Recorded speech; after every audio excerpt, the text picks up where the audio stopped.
Saiu a regulamentação da reforma tributária, que pretende simplificar impostos, isentando itens da cobrança. Ela foi aprovada ontem pela Câmara dos Deputados.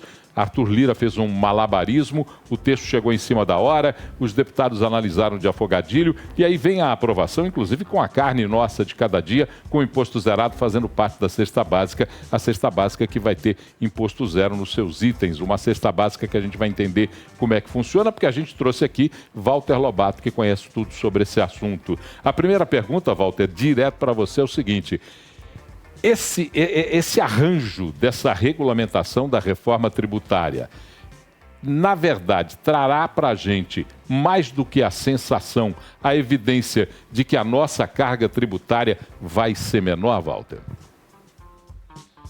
Paulo, na verdade, assim, a gente tem que dividir, depois da responsabilidade que você me colocou aí de conhecer profundamente direito tributário, eu fico até preocupado como que eu vou explicar o que aconteceu, o que acontece nessa reforma no Brasil. Na verdade, a gente tem que dividir a questão, porque nós temos, isso é uma reforma da tributação sobre o consumo, né? Não os outros tributos, imposto de renda não está mexendo, nada disso, só sobre o consumo.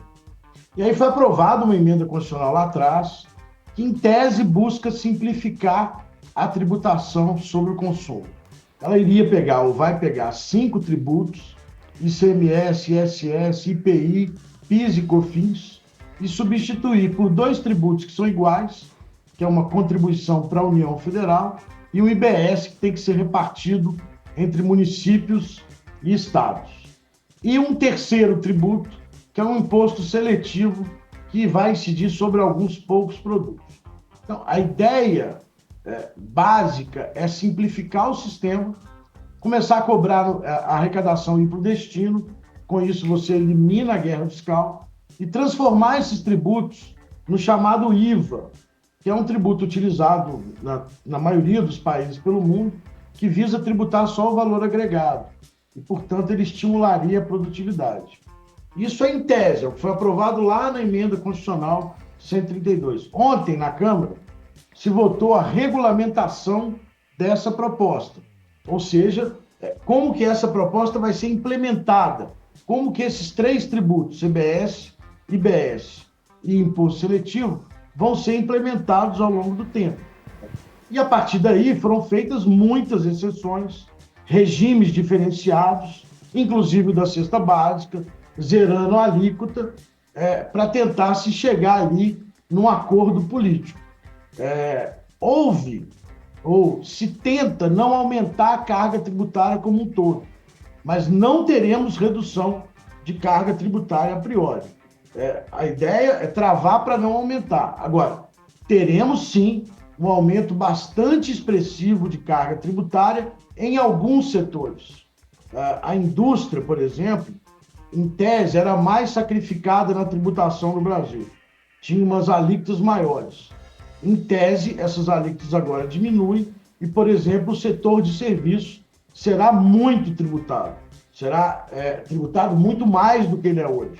Então, a gente não consegue saber a priori qual que é o impacto disso na economia. É impossível saber. Vai haver uma alíquota experimental em 2026, exatamente para sentir um pouco a reação da economia.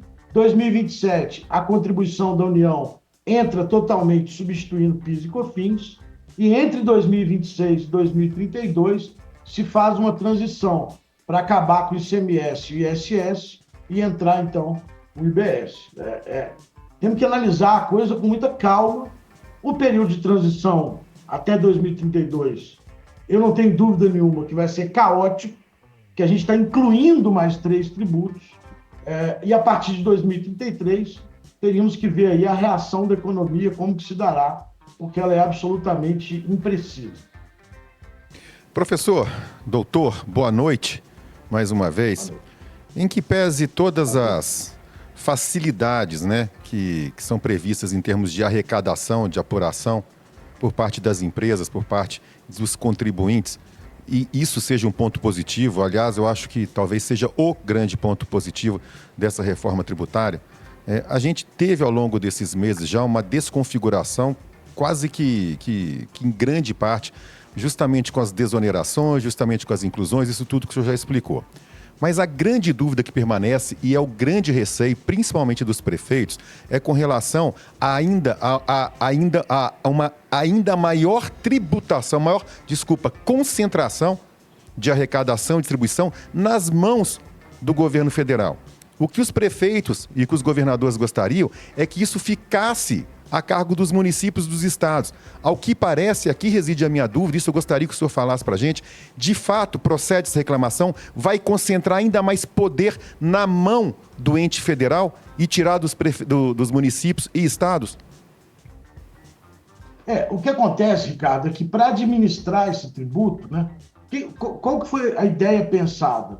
Se criou um imposto, tem a CBS, que é da União Federal, e se criou um imposto que ele vai ter a regra, para acabar com a guerra fiscal e para acabar com o excesso de legislação em estados e municípios, eles tiveram a ideia de criar um imposto que ele não é da União Federal, ele é federalizado, e que vai ter lá um órgão, comitê gestor, que vai gerir esse tributo.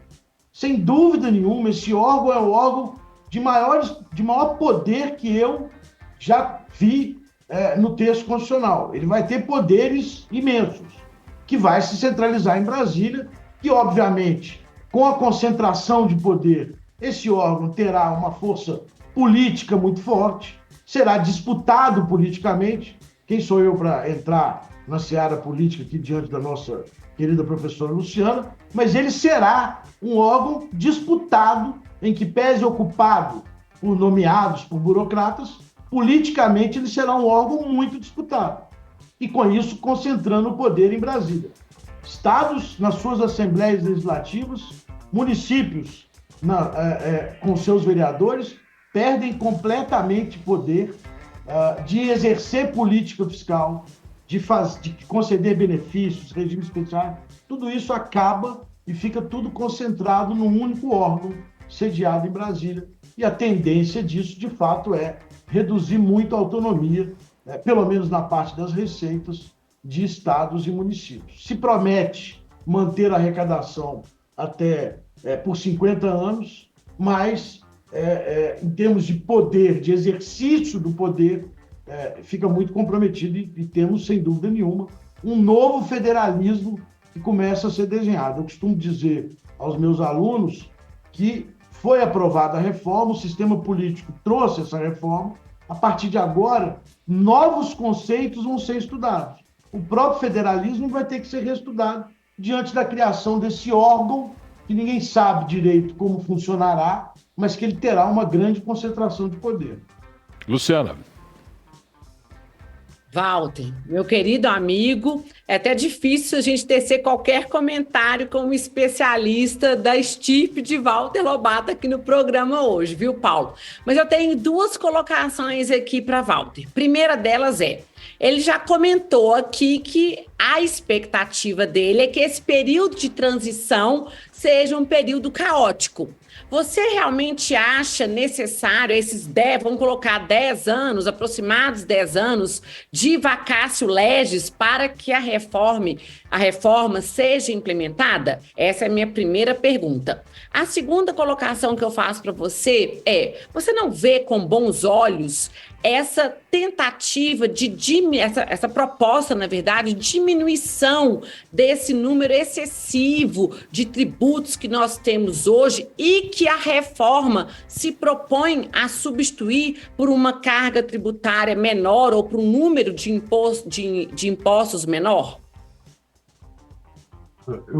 Paulo, eu gosto de ser convidado para 98, porque a gente faz uma sessão de terapia, a gente recebe tanto elogio de tanto amigo, que a gente sai mais confiante na vida, né? Então, tudo que ele sempre. Luciana, olha só, eu acho que, de fato, o período de transição é necessário, porque o modelo que criaram foi um modelo de se criar 2 novos tributos. Nós não pegamos os tributos existentes e fomos aprimorando eles ou buscando uma fase para reduzi-los ou melhorar a qualidade deles até que atingissem o ponto ideal. Não. A gente disse, olha, o sistema político disse, olha, esses tributos que estão aí não prestam, eu vou criar esses tributos novos aqui para substituí-los. Diante desse choque de realidade, um período de transição era necessário. O problema é que no período de transição, nós vamos conviver com o sistema caótico anterior e a caoticidade de 3 novos tributos. Eu não sei como que nós vamos reagir a isso. A economia é muito imprecisa, ou muito, eu não diria imprecisa, mas muito indeterminada para saber como determinados fatos agem. E o que mais me preocupa é que nós não temos muitas armas para combater as indeterminações da economia, porque essa reforma ficou tão traumatizada com a guerra fiscal que existiu no Brasil que o sistema tributário sobre o consumo se resume a uma PEC e lei complementar. Se nós tivermos qualquer problema em qualquer setor econômico, nós vamos ter que aprovar uma nova PEC. Ou seja, a tramitação de uma PEC e a tramitação de uma lei complementar pode demorar e a economia precisar de reações mais rápidas. Então, assim, eu sou a favor de um período de transição, mas me preocupa o engessamento desse período de transição, diante da reforma que foi colocada. Professor Waldo, eu acho que... Desculpa, pode concluir, desculpe. Não, é isso. Não, porque eu estou vendo, primeiro, o cenário que você traça é um cenário caótico, com uma forma de tributação que continuará em vigor, sobreposta a outra que a gente não sabe direito como é que vai funcionar ainda. Então, para mim, na forma genérica com que vejo as coisas, me parece que o caos estará estabelecido. Como é que vai se fazer com um sistema tributário que hoje cobra em todos os setores da produção e da venda ao consumidor final, com um outro sistema de impostos que pretende cobrar isso uma vez só? Como é que vai ser isso? Porque eu estou tentando entender isso. Pelo novo texto, supostamente, os nossos produtos serão cobrados ou tributados uma vez só, desde o início da produção até a compra com o consumidor final. Mas o atual sistema não permite dessa forma. Como é que eles vão se conversar nesse caminho de caos? Então, Paulo, primeiro é o seguinte, eles não se conversam, né? Eu vou ter lá, imagina um setor fiscal de uma empresa. Ela vai ter lá apuração do IPI, apuração do ICMS, apuração do PIS e da COFINS. E agora, a partir de 2026, apuração da CBS, que vem junto com o IBS. Porque eles vão ser, ou promete-se, que eles serão idênticos, só terá uma soma de alíquota. Então vai ser uma nova apuração. É como se criasse um novo tributo. Só que você vai ter um aumento ao longo do tempo da CBS e do IBS e uma redução de cá. Mas em termos de apuração, é mais um tributo a ser apurado. E, na verdade, quando se divulga que ele vai ser cobrado uma vez, o que se quis dizer foi, ele vai ser cobrado sobre o total do preço. Mas em cada etapa da cadeia produtiva, se cobra o valor que aquela etapa agregou. O que não vai ter, o que não se pretende ter, a chamada não cumulatividade ou neutralidade, é que o mesmo valor seja cobrado mais de uma vez. Então, A vendeu para B, cobrou 100. B vendeu para C e agregou 50, cobrou sobre 50 e não sobre 150. Então, cada etapa, em tese, iria sendo cobrada pelo valor agregado. Isso tudo é abalado pelas exceções, pelos regimes especiais, como é hoje. Então, o Brasil já deu uma amenizada naquilo que chamaria de não cumulatividade plena por conta das forças políticas na hora de aprovar a reforma. Quando eu digo que o período de transição vai ser caótico, é porque, vamos imaginar, tentando ser otimista, que eu já não sou muito, mas tentando ser, que esse novo tributo seja muito bom, seja muito eficiente. Ele vai conviver com os outros até 2032. Então, até 2032, a gente vai estar num ambiente de aumento de complexidade. Se tudo der certo, a partir de 2032 é que nós vamos ter uma redução da complexidade, como a Luciana me perguntou, a redução da complexidade porque elimina os tributos então complexos e se substitui por esse tributo supostamente menos complexo. Mas cada vez que se coloca uma exceção nele, ele se torna mais complexo. E uma última pimenta é que o governo promete que esse novo tributo será um tributo extremamente tecnológico, que nós teremos um avanço extraordinário em relação, se eu pudesse didaticamente dar um exemplo, a declaração de imposto de renda pré-preenchida, que o sistema vai preencher créditos e débitos, e eu vou poder me creditar do que o fornecedor pagou quando o fornecedor tiver pago lá esse tributo, reduzindo a quase zero a sonegação. Isso tudo vai funcionar no ambiente online, que é mais um grande desafio, porque esse país continental não necessariamente tem os instrumentos online para funcionar essa apuração. Então, nós estamos só no começo de uma jornada que será uma jornada muito, muito, muito complexa. Dr. Walter, eu tenho 25 anos praticamente de vida empresarial e mais 10 anos agregados a isso, a vida de executivo de uma multinacional. Nesses 35 anos, tudo que eu vi no meio empresarial é uma espécie de brincadeira de gato e rato, né? É o governo e em todas as esferas, municipal, estadual e federal, tentando tributar cada vez mais e os empresários tentando arrumar mecanismos legais para poder fugir desse excesso de tributação. Como a gente vai ter esse período alongado de testes, essa PEC, ela de alguma forma inibe que durante todo esse período os empresários tentem criar mecanismos legítimos, legais, para diminuir para escapar de um possível aumento de carga tributária, ao mesmo tempo também que impeça os entes, e principalmente o governo federal, de ao longo deste período, criar novas ou desonerações, ou novas inclusões, ou regimes especiais. Será que essa PEC, em algum momento, isso eu gostaria de saber do senhor, inibe essa brincadeira, como eu chamei, de gato e rato, entre contribuinte e governo e arrecadador? Então, Ricardo, o que acontece no mundo inteiro até, não é só no Brasil, para a gente não ser injusto, é que essa briga de gato e rato faz muito parte dos grandes capitais, né? O capital ele hoje é muito móvel, então ele briga, de fato, com os governos para tentar amenizar a carga tributária e ter maior rentabilidade.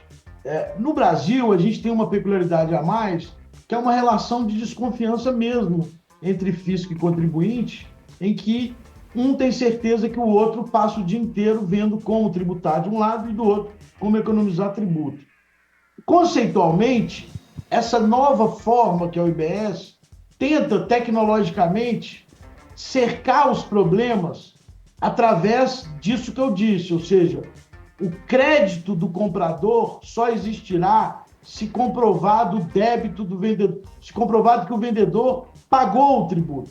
Ou um segundo mecanismo chamado por todos aí, de split payment, que é, eu posso, se o vendedor não pagou o tributo, ao invés de pagar para ele 1.270, o produto é 1.000 e 270 é o tributo, em vez de pagar 1.270 ao meu fornecedor, eu pago 1.000 ao meu fornecedor e os 270 eu já recolho para os cofres públicos e aí passo a ter imediato direito ao crédito. A PEC fez isso. A emenda constitucional fez isso e ontem isso foi regulamentado no projeto de lei complementar da Câmara que vai ao Senado. Mas a gente não sabe o efeito econômico disso, primeiro ponto. Segundo, as forças políticas no Brasil agem. Eu vou lembrar aqui a Lei Candir, que existia lá um crédito assegurado aos contribuintes de qualquer produto que adquirisse, e essa Lei Candir foi sendo adiada a cada 2, 3, 4 anos, já está na sua 7ª edição, e nunca foi dado crédito desde 96, desde 1996 há essa promessa, e sempre se adia essa promessa e nunca se dá o crédito. Então, dizer a você que o sistema político brasileiro passa a confiança de que até 2032 não teremos novas PECs aprovadas ou novas leis complementares é uma ilusão, porque nós temos um sistema político bastante instável nesse ponto, porque não se mexe no principal ponto, que é a reforma federativa. Como que estados, municípios e União podem sobreviver, quais serão as receitas e quais serão as obrigações, para que se estabeleça, do ponto de vista não mais do direito tributário, mas do direito financeiro, um equilíbrio nas contas públicas. Enquanto a gente não fizer isso, a tendência, como nós já vimos da última vez que eu tive a honra de vir aqui no programa, nós falamos sobre a PEC sobre a MP da desoneração. Lá eu já achava difícil explicar isso, agora mais difícil ainda explicar a reforma tributária. Se nós não mexermos nas contas públicas, essa briga constante de aumento de receita vai continuar. E elementos para isso o sistema político sempre encontra. Nós não vamos conseguir encontrar armas. Do lado dos empresários, você tocou num ponto interessantíssimo.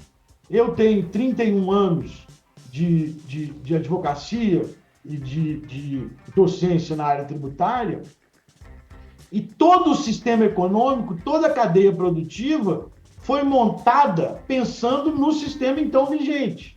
Nos próximos 10 anos, certamente, nós veremos rearranjos nessa cadeia produtiva, nas estruturas empresariais, pensando da maneira mais eficiente para o novo sistema. É claro que o sistema tenta ser neutro, se coloca lá o princípio da neutralidade, ou seja, a tributação não interferir no mercado. Mas, na medida em que ela tem exceções, ela interfere. Determinado produto está isento, ou com alíquota zero, ou determinada cadeia produtiva. E aí as cadeias econômicas vão se amoldando para pagar menos tributo. Nós vamos continuar convivendo com essa história na medida em que eu tenho exceções. Toda exceção, vocês já viram aí, já ouviram falar 1000 vezes, daquelas sandálias que não sabia se era sandália, se era chinelo, se era sapato, né? Se é perfume, se é loção, se é cosmético, se é remédio. Toda vez que eu abro uma exceção no sistema, eu abro a possibilidade da interpretação e, portanto, eu abro a possibilidade desses rearranjos empresariais buscando pagar menos tributos. Isso é normal do mercado. O problema é a forma como o sistema reage a isso para que ele possa buscar uma tributação equilibrada e uma tributação justa. Ou seja, eu poderia entender... A política fiscal se faz anualmente, não de 30 em 30 anos.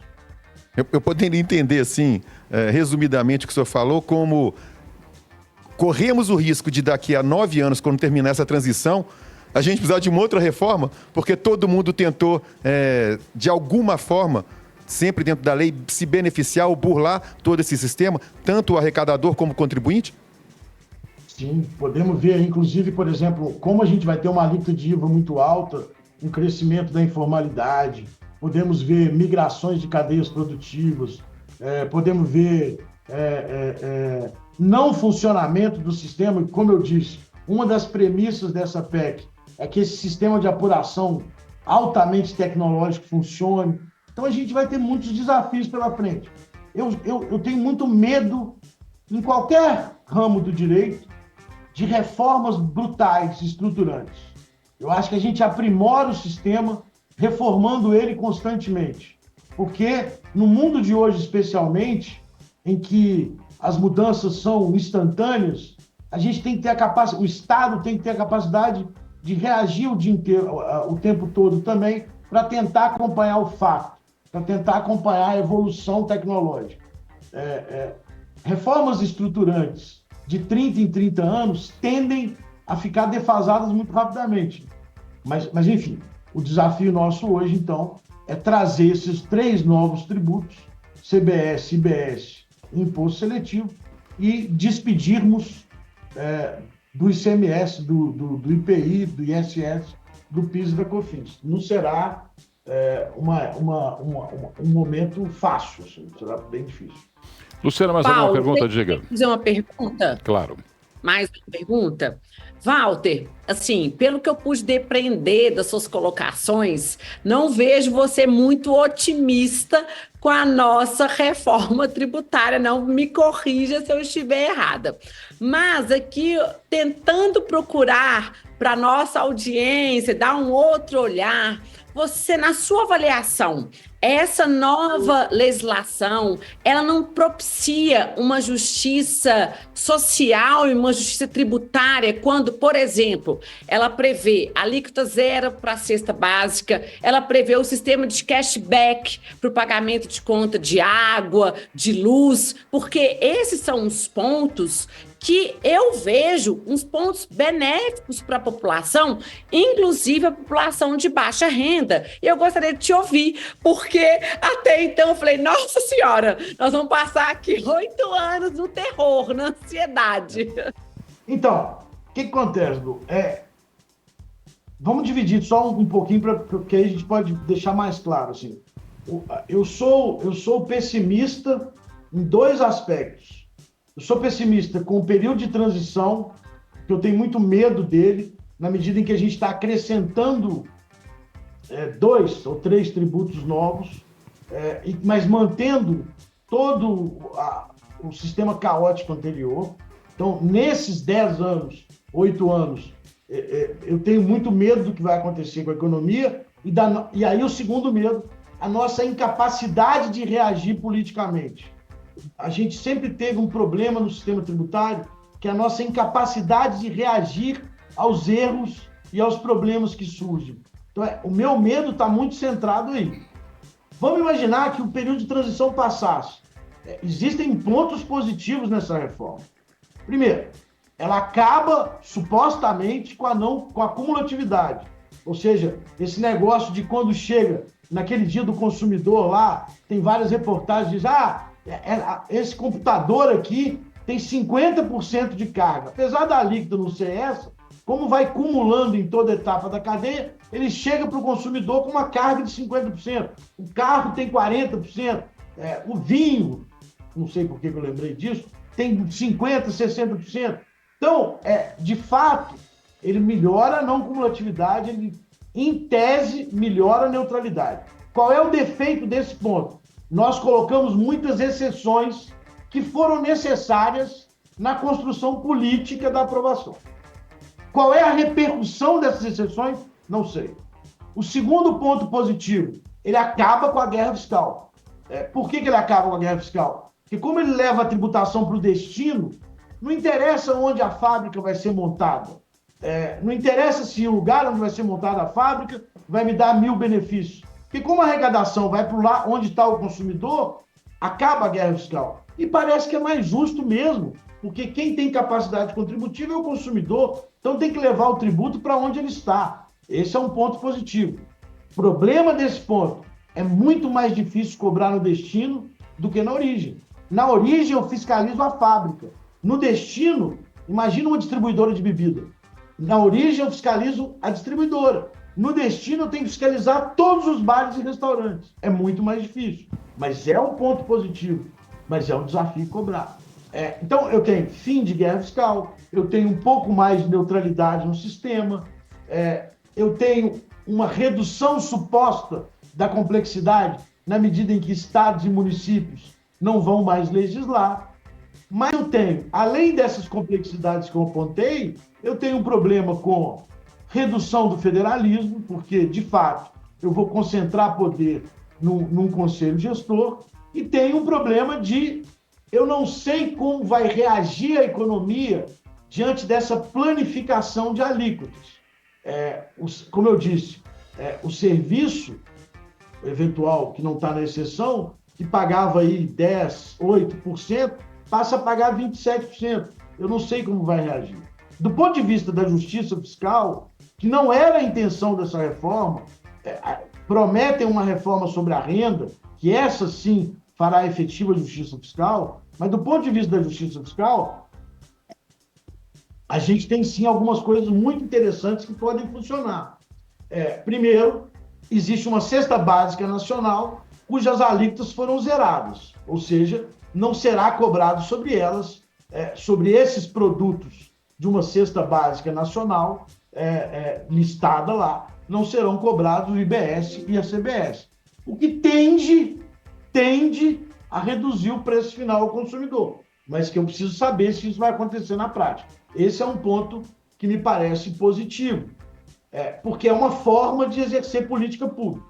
A outra forma que se encontrou foi para pessoas que tenham, ou famílias que tenham renda familiar até meio salário mínimo, o que já é bastante tímido, houve a criação do que se chama comumente de cashback, que é uma restituição do tributo que essa família pagou, porque ela não tem capacidade contributiva de pagar. Então, em alguns produtos ou serviços, será devolvido uma proporção 100% da federal e alguma proporção do tributo estadual, 20% para gás, energia elétrica, enfim, alguns produtos estão lá. Isso também é positivo, isso se fará pelo cadastro único. É uma forma de amenizar a injustiça da tributação sobre o consumo.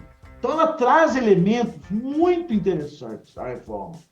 A minha preocupação é o período de transição, que é caótico, e uma certa indeterminação de como a economia vai reagir nesse aumento em alguns setores de carga tributária e redução em outros. Para mim, um mistério completo. Você me perguntou na primeira vez o que eu faria? Um período de transição menor? Talvez eu faria um período de alíquota experimental maior. Para eu entender, para que nós pudéssemos entender as reações do sistema. Nós vamos ter só 1 ano de alíquota experimental. É muito pouco. Talvez um período maior para a gente tentar, de alguma forma, construir soluções àqueles setores que forem extremamente prejudicados ou que se gerar uma perda muito grande. O sistema anterior era complicado? Por exemplo, nós tínhamos até então uma tributação bastante baixa na venda de bens imóveis comercialmente. Para pessoa física não pagará, mas quando se comercializam imóveis, nós tínhamos um PIS e COFINS baixo, que havia um regime especial, e o ISS. Agora, os imóveis passam a pagar um valor mais elevado, eles passam a pagar IBS e CBS. Vai ter uma redução de alíquota bastante significativa, mas passam a pagar. Qual vai ser a reação desse setor? Que esse é um setor importante para a geração de emprego. Eu acho que a gente engessou o sistema, e isso me preocupa muito. A gente tem uma PEC e uma lei complementar. Se tiver que mudar alguma coisa, tem que voltar no Congresso Nacional e fazer uma PEC com uma lei complementar, mesmo que eu tenha um problema local.